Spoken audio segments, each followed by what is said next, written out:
The T62A, a recent buff, and let's have a look at whether or not this tank has been overbuffed. And of course today's video will be looking at how these buffs have impacted the tank, the sort of buffs that they are, and whether or not that this tank is actually worth playing now that it has received them. So first things first, what are the buffs? Well, it's received various different improvements, to be honest with you. Yeah, it's got improvements to the accuracy, I believe. It's also got the main improvement being that this tank is extremely quick now. It's been improved by about 25% the speed of the tank, which means that you are now one of the fastest Soviet mediums, albeit, you know, you're probably not as fast as some of the light tanks that are in the game, but nonetheless this is a perfect opportunity to use this tank in kind of an open map and be able to kind of move around the map as and when you feel like it. So that's kind of where I like the T62A now, and also the fact that the reload is very, very good. You're able to dish out a lot of damage really, really quickly, and to all intents and purposes this has probably overtaken the 140 as being the top medium.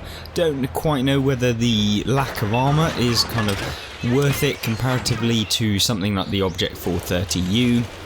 Not entirely sure, but of course you can leave your thoughts on that. I don't really know whether the lack of armour and obviously all of the negatives that come with the fact that you get more armour, don't know whether that really makes that much of a difference. But I feel like with this tank, because you have such a fast fire rate, you can smash damage out so easily, and it becomes a mission of just making sure that you're positioning yourself in the right sort of places, and not like you're seeing here, we're kind of just waiting. Now, I don't want to push up too much. Equally, I don't want to wait for forever to actually get some damage, and so we're gonna stay here for a little bit. But it's a good opportunity to actually showcase or talk about the fact that the tank is. It's very difficult, I think, to test this tank out to its 100% ability, because a lot of the time this tank is not necessarily, well, in general with the Soviet tanks and mediums especially, they're not particularly well suited to one specific thing. They're very much all-rounders. They perform as kind of your aggressive tank. They also have the ability to go pretty fast, but they also have very good view range. They're not necessarily the most stealthy tanks, but nonetheless they're really low profile and you can actually remain undetected quite easily. And of course what you want to be doing with these is playing them as an all-rounder. Of course, you've got to play it to the attributes of the tank, not just do anything random.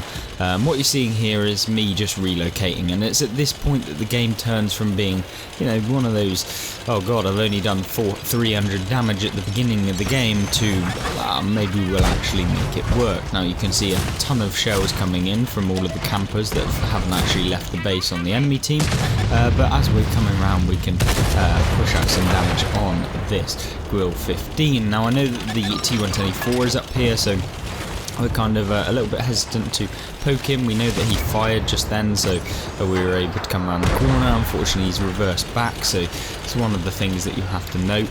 You'll also note that there is a little bush and you can remain undetected in this area, which is also really, really nice. You can see here we're going for the track of the T124. Unfortunately we don't manage to hit it, but nonetheless now a tank destroyer comes down, the Su-130 PM, which we can now go and hopefully take out from this game. Wait until we get the decent gun depression, because remember, these Soviet tanks are awful for their gun depression. They only have, I think, 6 degrees on the T62A now. It was recently buffed with the update that we got to the T62A, so that's pretty nice. But it can be painful because of the low profile of the tanks. It makes it very hard to make them like effective kind of damage, because you end up getting stuck behind some little bump and then you can't actually get a shot in. But you can see here we're going after the Maus. He's obviously in a very terrible position. He turns to one and he's going to get taken out. He turns to the other, he's going to get taken out. So it's just a case of how long can he weather the storm. And of course, when you're sat behind him in a medium that reloads in about 4 seconds to do 300 alpha, his hit points do not last very long at all, which is what we like. We've managed to pick up an extra kind of couple of thousand damage there probably. And that's of course what you want in these mediums. You want to be able to continuously fire, and if you can have a few engagements like that where you're able to just continuously fire, then that's what kind of makes the highest tier games that you can possibly have. Now then, moving on in this game, how can we kind of best approach it? Well, it's pretty even. I don't want to call it one way or the other, because remember, we've got a light tank, we've also got 2 tank destroyers. I don't know how many hit points they're on. I mean, I could turn around and actually have a look, but you know, I can't do that posthumously. So what we can see here is us just going forward. I know that there was a medium tank on this ridge line, so we don't quite know what it is, but we'll have to kind of see. You see me looking over here, obviously you get spotted. It's a 140, the kind of weaker version of me. So there you go, the 140, the one that was the best back in the day, but probably not so good now. I can also see that the T124 manages to glance a shot into us, but remember, for some reason T124 thought it was a brilliant idea to fire some HE. We try and go for the chisel, which is going perfectly well, and we end up getting hit by the chisel again, which is like a nightmare. Yeah, not particularly the best trade in the world, probably one of the worst, I think, but nonetheless we're going after the chisel now. Now we can go after the T124 because he is not facing us whatsoever, and we can just push in with no kind of regrets or anything like that, other than the fact that we lost like, what, 90% of our health to get 2 shots of damage. Not the best trade, and I probably wouldn't have gone in if it wasn't the end of the game and it was looking like we were going to win, but I wanted more damage, I got greedy, and of course we paid the ultimate price of 90% of the hit points for it. Nonetheless, we've picked up 5,700 combined damage when you look at the scoreboard, so that's always good. We're able to probably come top in this game if someone hasn't had an unbelievable result. So you see us moving towards the IS-3. He's a fairly healthy boy, so we can potentially get some extra damage here. You see him fire there at the, I believe it's a Tusk, and then we can just place some nice rounds into the IS-3. You see us just progressing towards him, 1, 2, and then we can just use the speed of the tank to get round him, and then he is on a nice 89 hit points, of which we will remove quite nicely. And there we go, picking up a kind of final enemy destroyed within the game, and of course probably coming top, especially considering that last effort there. Victory, of course, and there we go, coming top, 5,689 damage done, 1,472 base experience, 5 enemies destroyed, and of course 6,800 combined damage, which is obviously a fairly decent game. Let me know what you think of the T62A before we jump into the next replay here. Now then, one of my favourite maps within World of Tanks console is of course Westfield, and we've managed to pick it up in the T62A, which I absolutely love. I really do adore this map. It's a perfect one to be able to kind of push forward, relocate, use all of the attributes of medium tanks and light tanks and tank destroyers. Probably not as good for heavy tanks, but it's definitely usable as a heavy tank player, which makes it one of the best maps. You know, when you're able to use any tank that you pick on this map, it's really good. You look at Himmelsdorf, if you're in a tank destroyer it's pretty bad, if you're in a light tank it's pretty bad, and that's probably why a lot of people don't like playing that map, is because sometimes if you're playing a certain tank class, the map literally sucks, which means that you a significant disadvantage comparatively to some of the other options. But you can see here we're moving up into this central kind of area here. You'll see that the majority of the enemy team have already been spotted over on the left hand side of the map. Yeah, not particularly the nicest scenario, because a lot of our team haven't kind of progressed in that direction, and of course when you don't oppose a team, they get the dominant positions on the map, and of course that's what you're seeing here. We're now I'm trying to get rid of this EBR-90 because that tank is actually super annoying to have constantly spotting you. Probably not as much as the PC version, but nonetheless a really annoying tank to have to deal with. But he's out of the game, we don't have to worry about him anymore. But talking about EBRs, the EBR-90 on the enemy team, the other version, is now available, and you can see in this replay we've actually got like what, 4 light tanks per team? No, 5 light tanks per team, which is just actually disgusting. I don't quite know whether the Wargaming Matchmaker is particularly that good at the moment, especially considering this sort of matchup is becoming more and more kind of all of the time. You can see the 60TP camping in his little terrible position. I don't understand, but there we go. There's a top tier heavy tank sat in the bush in spawn. Yeah, I don't even know, but there we go, 60TP still there. We'll have to kind of move in a way where it allows us to get some damage, because I could push down that flank, but ultimately I need to support the team on this flank to be able to get rid of this medium and these light tanks that are just causing havoc. Because if we don't get rid of them, or if we don't help, we're going to get sausage sandwich, and that's not really going to be any help to any of us. But what you can see here, just trying to get some shots into some people that are advancing. We managed to hit the T55A, and then we managed to luckily hit him again, which was actually crazy. But you see us actually going for the WZ122A. If we can get him kind of partially out the game, then that's good. And it's all about just maintaining some spotting whilst also actually dishing out some of this damage, which is where the Russian mediums are kind of the top tier when it comes to playing that kind of brawling medium profile. And of course you can bounce a few rounds if you get slightly lucky, but as soon as people start loading premium, it literally doesn't matter where they're hitting you, it's going through.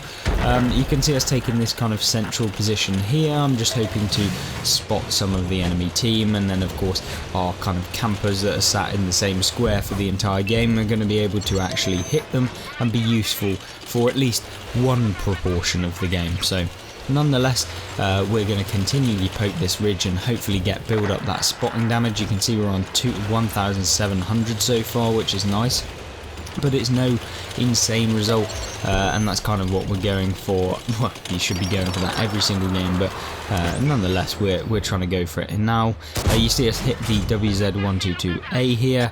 We're going to go for him again. Unfortunately we don't actually manage to hit him, and he hits us, which fair enough, I've hit him twice, it's not really that big of a problem, but yeah, we certainly don't want to be trading one for one. You see us actually spot the T100LT and obviously the rest of them, and doing stuff like this in the game is actually really beneficial for your team. If you are providing support, or if you place yourself in a nice little area where you're able to kind of get vision range, where you're able to provide vision when like 99% of your team are just playing like silly by sitting in the same square and no one's going to provide any sort of vision range, and as soon as the enemy team get one light tank that sits in a bush continually spotting you, you're never going to be able to spot the other people that are outside of your view range. So yeah, there's a lot of that in World of Tanks, and people just think that, oh, I'm getting hit by invisible tanks. It's like, well no, you were just sat in a position where a light tank is continually spotting you, and then everyone else is just taking shots at you. So yeah, don't complain all too much, but that's kind of what usually happens. You can see we managed to somehow hit the 60 TP. T124 over here, we've got the T100LT, and this is where I absolutely bottle it. I'm thinking, okay, let's just take out this T100LT. I'm in the medium tank, I'm in probably the better tank of the two. I try and go for another shot, we track him again. Of course we track him again. We go for another shot and we just miss. It's like, it's going from bad to worse. Absolutely terrible here, but nonetheless we really need to sort it out. We'll place a nice round into him. The Manticore sat over there, hopefully we can get a shot into him. Don't manage to do it, and the Manticore is going to be an absolute nuisance throughout this game. Super annoying. We're trying to sway, we're trying to move out of the way, be a little bit more unpredictable so we don't take a shot, but maybe we will, maybe we won't. Either way, we've picked up an extra couple of thousand spotting damage in this game. We've also picked up an extra couple of thousand actual damage, which is nice. And of course, when you're trying to go for your marks of excellence, as I'm sure many of you do when you're actually playing World of Tanks, then you have to have the spotting damage. It's almost like imperative. That's the way in which you can kind of really boost up your marks of excellence percentage. It's not necessary, because it's a lot harder to get opportunities to shoot than it is to find a actual opportunity or new opportunities to get some spotting damage. And that's kind of what I always try and do, is if you can get easy spotting damage, then it's much better than if you were to try and get one extra shot of damage. You know, you could get 4,000 spotting damage, but you may only be able to get like an extra 2 actual hits of damage, which might only be 800 damage. I know that's probably not the easiest to kind of explain, but yeah, basically if you can get spotting damage, go for it, because it is really, really crucial to getting your marks of excellence up. And if that means putting on the coated optics, then just so that you can get extra vision and of course get extra spotting damage, and therefore try and get some more combined damage, then that is where you should probably go with your tank loadout and equipment. So that's kind of what I always do if I'm trying to do that. Regardless of that though, we've picked up 2,800 spotting damage, 2,900 actual damage, and this is one of the results where you'll see a lot of people make some misplays, and maybe where they don't realise that actually the best course is not to stay where you are. Just because it worked at one point in the game doesn't mean that it's going to work forever. And so actually, if we were still where we were, this chieftain would have been farming us. It probably would have taken us out already. But what you can see us doing here is just farming the chieftain, which is of course what you want to be doing. Chieftain is now moving down. We've also then got this manticore that's kind of being a nuisance to our, I don't quite know what TD it is, I think it's an FV 4005 potentially, and yeah, he's just being a nuisance to him. But in this sort of position, I want to try and get rid of this chieftain because he could pose a really annoying threat. I'm not that bothered about the manticore. I don't quite know how he's going to perform. So we try and relocate so we can get rid of this this chieftain from a different direction, and therefore support the team, and hopefully get an extra couple of hundred damage or 1,000 damage or whatever it might be. We also have no idea where this tank destroyer is. It was a T124 on pretty much full health, to be honest. I think it was on about 1,600 damage worth of hit points. And so yeah, we need to be very careful. You see that the Object 430U on the enemy team has probably moved into the town since he's taken out the 60 TP. Unfortunately, we can't see the tanks because they're out of our render range. Of course, that being the range at which you can actually see enemies on the game, even if they're spotted. You can see that the Object 430U, yet again, probably in the town, has taken out the FE 4005, which is really annoying, and it means it's now a 1 versus 3. And of course, coming up against the T124 with its armor model at this long ranges can be very annoying. We did try and go for the engine deck, because you can hit the engine deck of an E4 from kind of frontally, because it kind of bows outwards, and yeah, it's kind of you can do that. We try and go for a shot on the 430U, unfortunately doesn't manage to actually hit. And yeah, from this sort of point of view, we're just waiting and waiting and waiting, and potentially just waiting for the inevitable to happen. Try and go for a little shot on the T124, we don't manage to get it, and then we're kind of just waiting in this sort of position. We've done, what, nearly 7,000 combined damage, which is not bad whatsoever, but yeah, unfortunately the little pesky manticore that's sat there, don't know if he was saying no to me by wiggling his turret there, but yeah, unfortunately we don't manage to carry the game. We get taken out by the manticore, and then the Object 279E on our team actually manages to get penned by the manticore somehow, probably hit the side of the armor, and of course we lose. It's super annoying to have to lose that game, but nonetheless, it's kind of one of those things where you just hoped that it would have gone slightly better, but a close defeat, alas. And of course, we managed to pick up 6,900 combined damage. We get a second class badge even for a loss, and we managed to kind of come top of the team.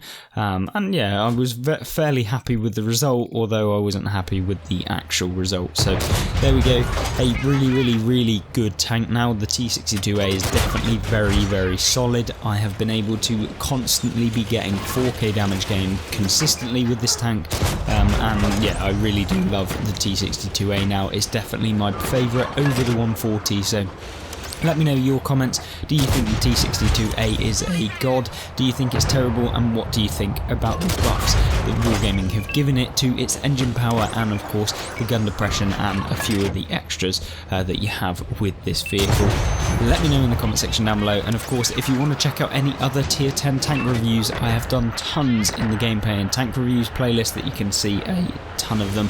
And of course if you want to learn how to get better at World of Tanks, the left hand playlist will showcase everything you need to know about various different mechanics in the game that you can learn from and hopefully get better. Other than that, I hope you have a fantastic rest of your day and a fantastic rest of your weekend. I'll see you in the next one. Goodbye.